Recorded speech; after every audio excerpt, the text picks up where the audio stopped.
Penjara menanti. Daftar 9 kasus yang disebut pengamat, mengarah ke Jokowi. Saya punya catatan 27 sebenarnya. Jangan, dicicil dulu. Baru tapi yang sudah keluar ini 9. Sudah 9. Nah, yang satu kan begini, tapi pintu utamanya adalah tentang ijazah palsu. Itu ijazah palsu itu pintu utamanya. Dan semakin hari semakin terbuka, semakin diancam teman-teman ini. Saya sebutkan 9 dulu lah supaya publik paham apa sih 9 masalah yang terjadi di Jokowi. Nah, satu adalah ijazah palsu. Yang kedua adalah ijazah dan etika anaknya Gibran.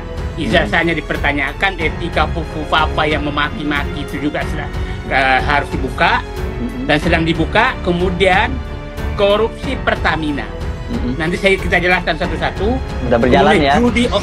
Judi online semakin membuka ke ke Budi Ari. Kemudian korupsi ke Kemendikbud yang kemarin sudah ditetapkan tersangkanya. Nanti saya jelaskan kenapa terkait Jokowi. Kemudian kasus Ritex nanti kita jelaskan. Kemudian penangkapan OTT KPK di Sumatera Utara yang menyangkut Bobi. Yang kelima adalah korupsi haji. Yang kuota haji ya. Kuota haji. Yang keenam itu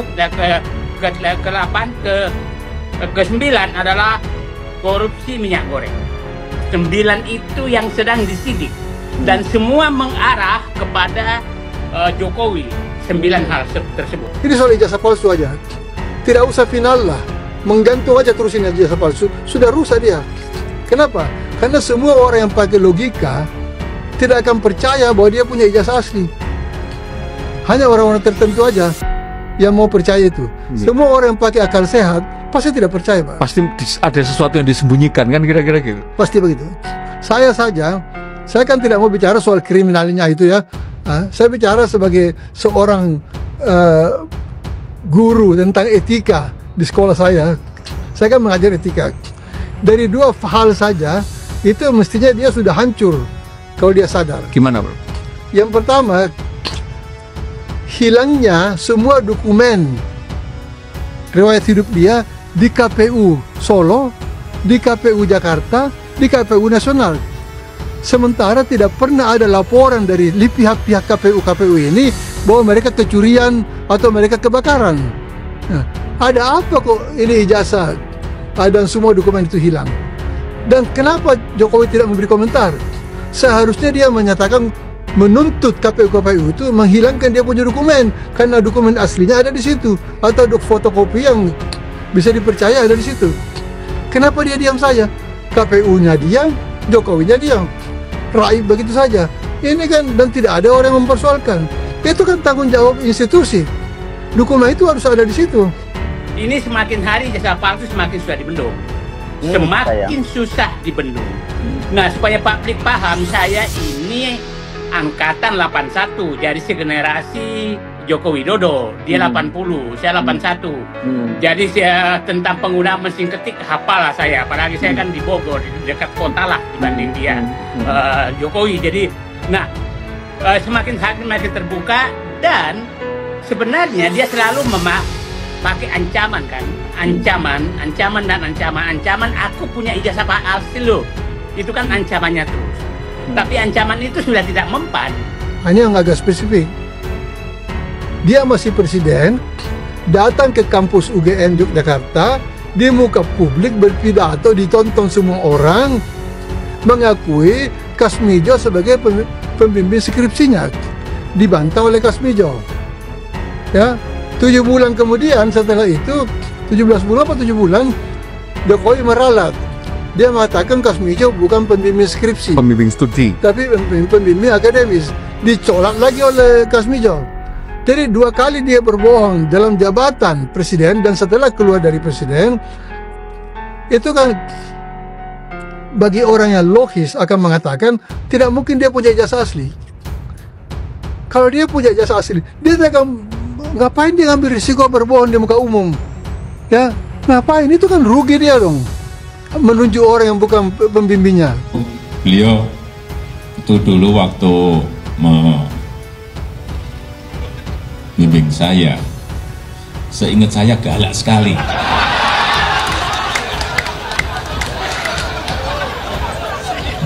Galak sekali, saya masih ingat galak sekali. Tapi sekarang saya melihat beliau sangat bijak sekali. Sudah berubah. Ya enggak, saya nggak tahu yang berubah saya atau yang berubah Pak Kasmujo.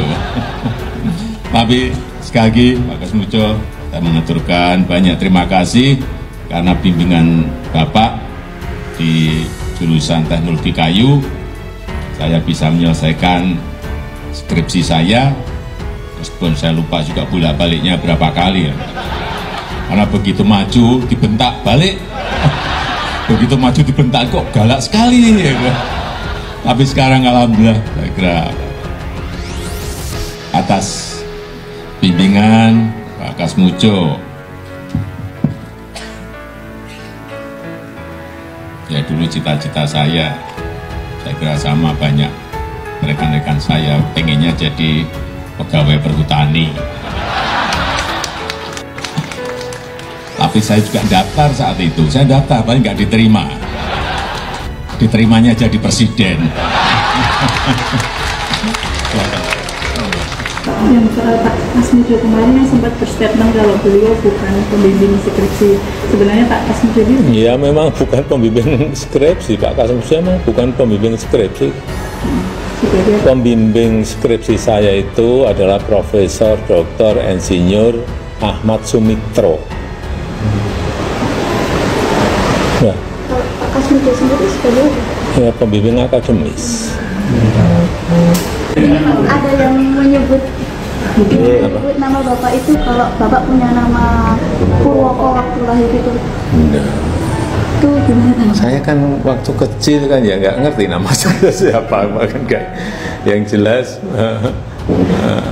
seingat saya nama kecil saat itu Mulyono karena sakit-sakitan, itu pun diceritain oleh orang tua bahwa namanya dulu Mulyono, kemudian karena sakit-sakitan diganti menjadi Joko Widodo. Udah tahu saya itu. Umur berapa itu? Nggak tahu juga, tapi sebelum SD lah. Sebelum SD. Bisa berganti Pak? Kok bisa berganti? Ditanya orang tua saya. Jadi yang Purwoko itu memang belum lalu? Belum.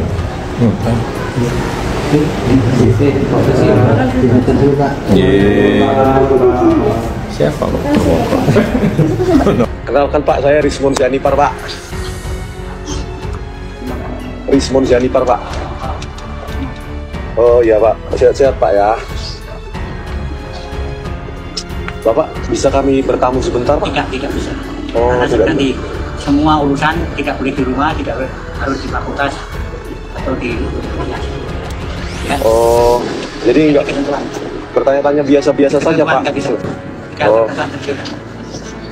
Oh, Maaf ya. sebentar aja Pak? Anda bisa, karena sudah diatur ya.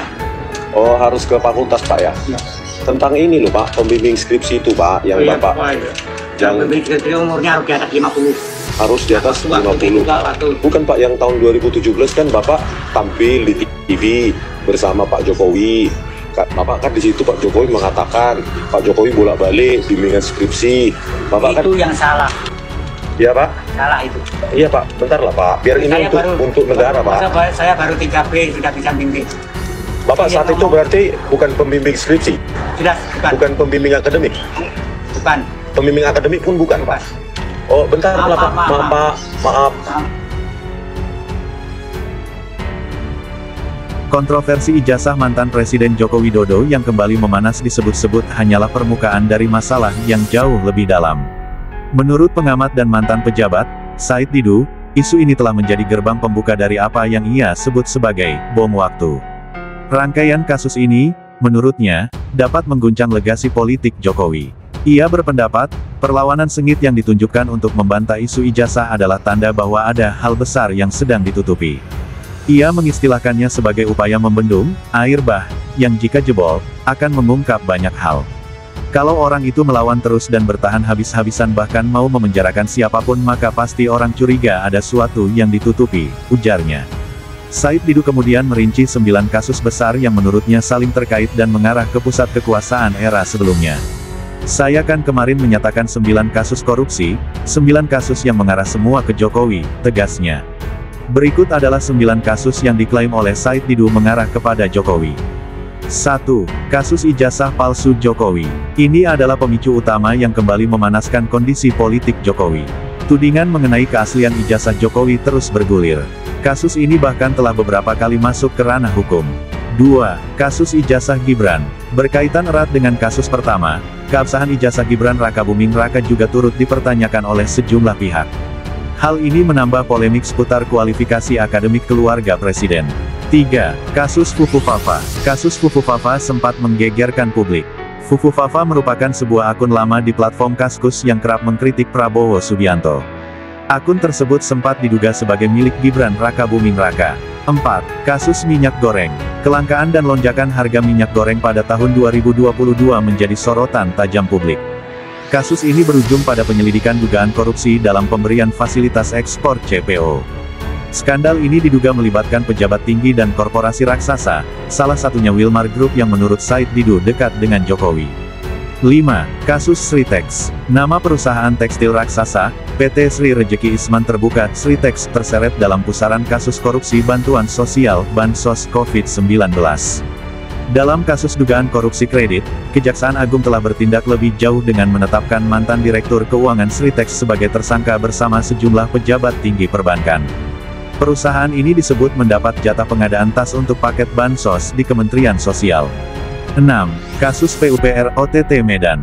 Kasus ini merujuk pada operasi tangkap tangan OTT, yang dilakukan KPK.